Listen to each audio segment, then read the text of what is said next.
the native speaker. All right. 2008, Mabugini, small village on the outskirts of Moshi, Tanzania, at the foothills of Mount Kilimanjaro. What we're looking at behind me is a picture of me. That's me. At a very personal moment. I'm standing perfectly quiet, leaning on a brick wall, and feeling what I just described as an out-of-body experience. I'm looking at the beautiful people in the crowd, children, employees, colleagues, and friends, and feeling overwhelmingly emotional. What I'm observing is the opening ceremony of Kilimanjaro Young Girls in Need, KYGN.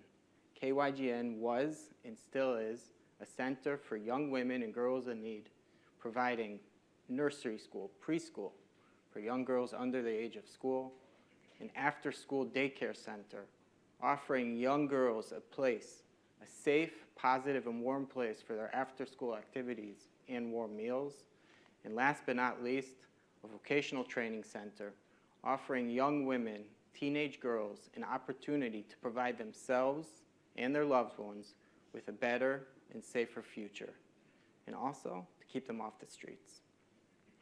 After getting married, my wife and I decided to spend our honeymoon on a long adventure in Africa. This is what gave me an opportunity to take a major part in building the infrastructure and founding this amazing center. But more than that, it's what gave me an opportunity to do it as part of a group of wonderful people.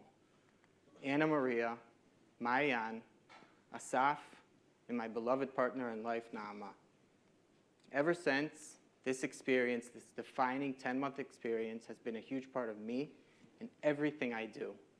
Outside of building a family with Naama and my 3 beautiful children, to this day, it's one of my proudest personal accomplishments. But more than that, it was my first substantial experience in shared leadership. Shared leadership occurs when 2 or more individuals share decision-making, responsibility, and tasks in order to promote joint goals. Our shared you can define it by what it is and also by what it is not.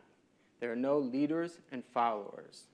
Our shared leadership consisted of a group of multidisciplinary experts. It gave me an early, first-hand lesson of what it means to be part of a professional leadership team, and that the team itself is its own organism and needs to be treated as such. It also gave me a first live, early example in my career of the famous Gestalt saying, the whole being greater than the sum of its parts. I've asked myself many times over the years, as I've discussed with my friends and colleagues, what did we have in common? What did we share that allowed our shared leadership to shine? Many things, but we'll speak about a few. 1, a shared love for adventures, a personal love for adventures, without which none of us would have survived in rural Africa, and it was rural. 2nd, a shared value, a personal value in the responsibility to make the world an even slightly better place. And a shared passion, a passion for people, but not just people, people in Africa. Over the past 14 years, all of which have been here in Strauss, it's easy for me to understand how and why this defining experience, along with others, has shaped my leadership values according to shared leadership through shared passions.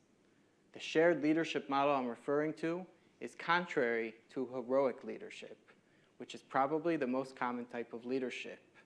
It requires different skill sets and capabilities from our leaders, enabling, facilitating, containing, much less of a power leader.